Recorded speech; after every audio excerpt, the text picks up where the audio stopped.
are you excited to finally be putting animals in this exhibit? Yeah, it's been a long time coming. Finally ready. I did 5 dives last week, putting all the coral in. We didn't dive the other tank. I had been in it, but it was small enough that we would, just reach things. We would snorkel it. This one, it had enough depth that I had to go down and stay down. Looking at it from here, looking at it from the front, it feels like a large habitat, but it's not a big space for a person with bulky gear.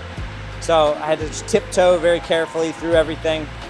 The rock that we had designed and implemented, the way I had mortared it and bolted it together, everything held up really well. I was nervous about bumping into things, but everything held up very well. But it's just super delicate to move through that space, especially once you kind of get a lot of that coral in there. You turn and hit with even my weight belt. There was a tail on my weight belt, and if I hit a piece of coral I had just glued onto a rock with my weight belt, it would fall down to the sand again. So I just had to move like a cat burglar, so stealthy and careful, and you couldn't swim, so I'm just trying to walk very carefully and push myself with very silly like swimming strokes to be just very small movements so you're not disturbing everything. I use a coral glue. It's specifically marketed for gluing corals, but it's the same cyanoacrylate that you buy at the dollar store super glue. Just normal super glue.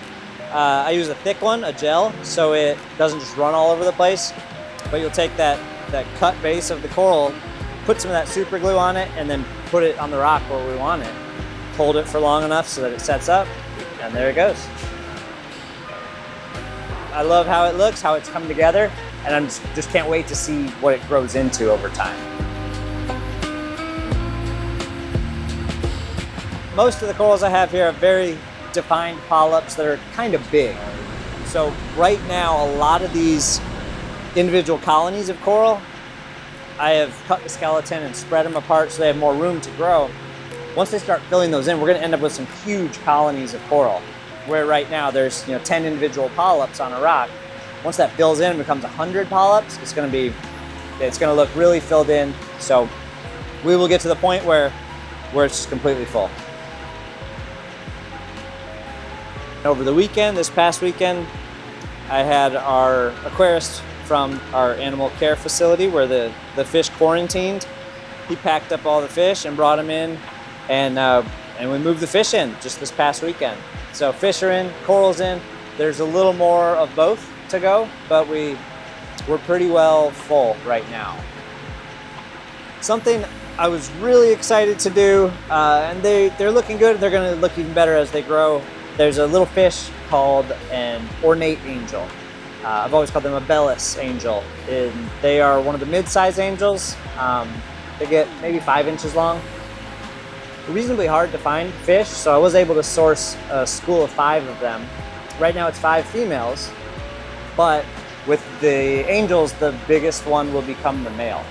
So before too long, I expect we'll have a group of 4 females and 1 male. I've seen pairs together a lot of times, but I've not seen a whole harem like this, so that'd be really exciting. Another fish that I kind of just added, without too much thought, kind of like filler. It wasn't a fish that I was too excited about. It's the Chinese zebra gobies. They're pretty, in their own right. When you get them up close, you can really get a good look. But they're, compared to some of the other fish, they're a little plain. But what makes them so cool in this environment now is it's a school of about 20 of them.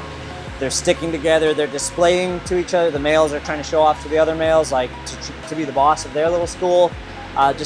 The behavior and the way they all move together and their interactions has been really cool that I didn't really expect. I knew it'd be great to have, with so much space, be able to have more natural schools like that, but it turned out even better than I expected it to.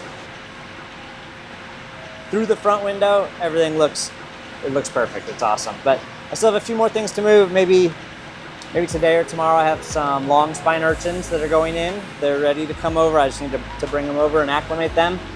But yeah, big picture from the front. We're open for business and it's beautiful. I'm really excited how it turned out.